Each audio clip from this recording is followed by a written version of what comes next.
Sir ఏంటి అఖండ response? అఖండ response మామూలుగా లేదు, అదిపోతుంది. ఒకళ్ళు నేను రివ్యూ చూశాను, 4.5 అవుట్ ఆఫ్ 5 ఇచ్చారు. 5.5 కూడా ఎందుకు కట్ చేశారు అంటే ఫస్ట్ హాఫ్ కొంచెం లాగ్ ఉందని 0.5 కట్ చేశారంట. బట్ ఇంటర్నేషనల్ ఆడియన్స్కి బాగా ఎక్కుతుందని విశ్వసనీయ వర్గాల ద్వారా తెలిసింది నాకు. ఎందుకంటే సిసు అని ఒక సినిమా వచ్చింది, ఫిన్లాండ్, రష్యా, జర్మనీ అని కూడా. సో అలాంటి ఆడియన్స్కి బాగా ఎక్కుతుందంట ఈ సినిమా. బట్ తెలుగు ఆడియన్స్కి కూడా ఎక్కుతుంది. నాకు ఎక్కలేదు, బట్ అందరికీ ఎక్కుతుందేమో అని.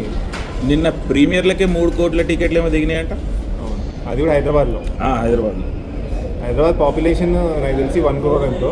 బట్ ఈ 3 crore ఇక్కడ బంగ్లాదేశ్ రోహింగ్యాస్ ఇన్ఫిల్ట్రేషన్ ట్రెస్ పాస్ చేసి వచ్చిన ఫేక్ ఆధార్ కార్డ్ బ్యాచ్ అనుకుంటా. ఈ మరి హాలీవుడ్ సినిమాలకు లేని లాజిక్లు ఈ తెలుగు సినిమాలకు ఎందుకు అప్లై చేస్తున్నారు సార్? ఏ లాజిక్ సార్ ఇది? అంటే ఇది ఫిజిక్స్, న్యూటన్ ఇవన్నీ. అంటే అక్కడ వాళ్ళు చేస్తే అంటే మెస్మరైజ్ చేస్తారు, మ్యాజిక్ ఉన్న. ఇప్పుడు శిశువు నేను పార్ట్ 2 చూసాను. It's all about first part gold గురించి, సెకండ్ పార్ట్ కట్టెల గురించి. కట్టెలతో ఇల్లు కట్టుకోవాలి వెళ్ళి ఫిన్లాండ్. అది ఎలా తీసుకెళ్తాడో లేదా అనేది సినిమా. అక్కడ కూడా హెలికాప్టర్ని లేపుతూ ఉంటాడు, కానీ మెస్మరైజింగ్ ఉంటుంది అది. వేర్ మనము where you forget certain things. దీనిలో లేదు కదా అది. అంటే బోయా ఫిల్మ్ మేకింగ్ ప్రాబ్లం ఏంటంటే బోయా ఫిల్మ్ మేకింగ్ ఆ స్టోరీ ఎంచుకోవడం ఇంకా ఓవర్ ద టాప్.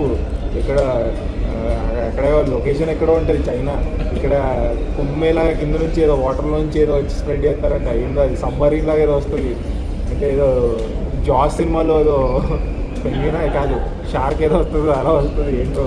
సో ఇలాంటి చాలా Boyapati I think should retrospect or introspect whatever that word is. ఆయన కొంచెం ఆత్మ పరిశీలన చేసుకొని కొన్ని రోజులు గ్యాప్ తీసుకొని హాలిడేకి వెళ్ళి. ఇప్పుడు సినిమా హిట్ అయితే ఇంకేం అవన్నీ అవసరం లేదు కదా సార్? సినిమా హిట్ అయినా కూడా కొంచెం చేయాలా. కొన్నిసార్లు ఎందుకు హిట్ అవుతుందో తెలియదు మనకి. సో కొంచెం హిట్ అయినా కూడా గ్రౌండెడ్గా ఉండి రీసెర్చ్ చేసి కొంచెం అప్పుడు. Thank you sir. But on the grand success of Akhanda 2. అందుకే మేము ఇప్పుడు కోక్ ఇంకా ఇదేమో కోక్ అండ్ చోలే సమోసా తింటున్నాను. సో వాచ్ మౌగ్లీ, చూద్దాం మౌగ్లీ ఎట్లుందో.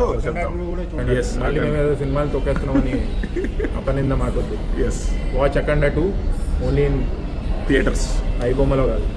థియేటర్స్.